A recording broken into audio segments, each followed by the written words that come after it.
Hello, I'm Leo Abramsky, here with my dad for my 9/11 interview project. Were you scared of being attacked by terrorists before 9/11? Why or why not? Well, living in America, we've always been very safe. We've never had to really worry about domestic terrorism or being attacked here in America. I mean, there was the bombing of the World Trade Center in the 90s, and there was the Timothy McVeigh bombing in Oklahoma City. And I would say that those were probably those were the two largest terrorist attacks that occurred in my lifetime in our country um, prior to 9/11. So it wasn't really that big a concern. I mean, terrorism was stuff that happened in Europe or in the Middle East, but it wasn't something that happened here.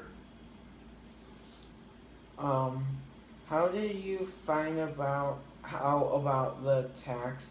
What were you doing at the time?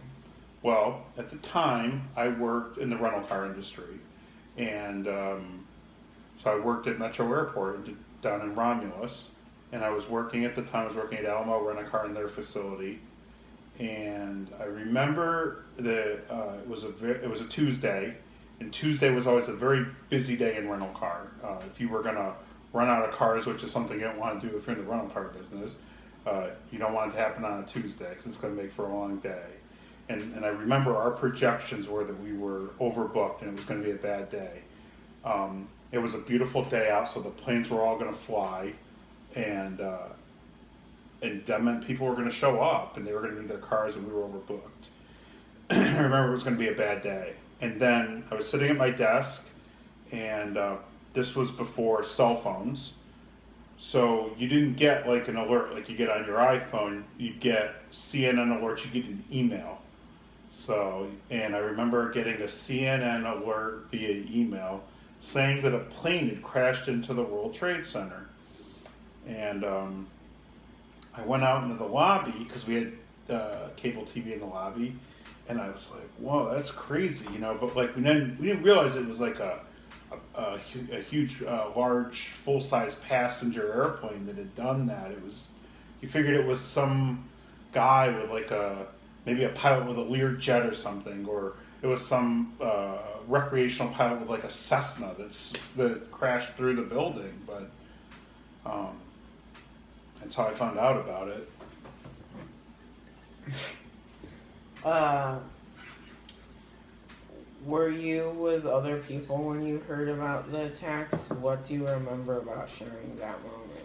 I remember at the time I was in my office, I was working, and I got the email alert, and that's when I went out in the lobby, and it was a busy day. I mean, nothing, like, even when it first happened, like, everything was still going on when the first plane hit.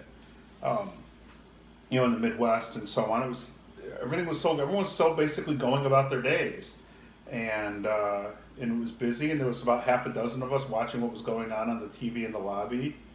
And then we saw the second plane hit, and that's when you knew it was terrorism. You knew it was Bin Laden, and that it's not, everyone says 9/11 changed everything. That's when you knew at that moment that everything changed, and it got very scary very quick because there were false reports, that there was, at the time there was a lot of confusion. There were false reports that there was there was a car bomb at the State Department, and then I remember hearing on the radio that someone set off a bomb at the Ambassador Bridge, and thank God none of it was true, but it was, that part of it was scary. Being on an airport was scary because the people were the terrorists were using planes as weapons. And who knew how far it was when it was going to end? It stopped with 4 planes. But at that time you didn't know when it was going to end.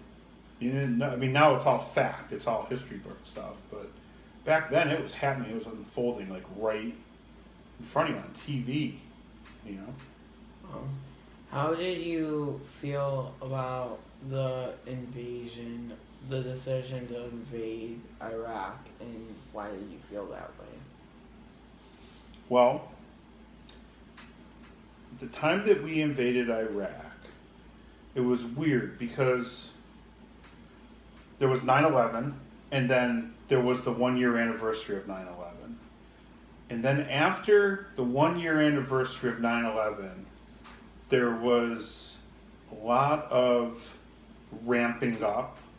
There was more and more talk about dealing with Iraq and dealing with Saddam Hussein, and there was like a buildup, and there was talk of the weapons of mass destruction, all this, and it all started like the day after the 1 year anniversary of 9/11, and it was just this slow ramp up, and as this ramp up was going on, the Defense Department was moving troops into Saudi Arabia and into Kuwait, and they were building up their facilities, and they were building out infrastructure for a war, as all this was going on.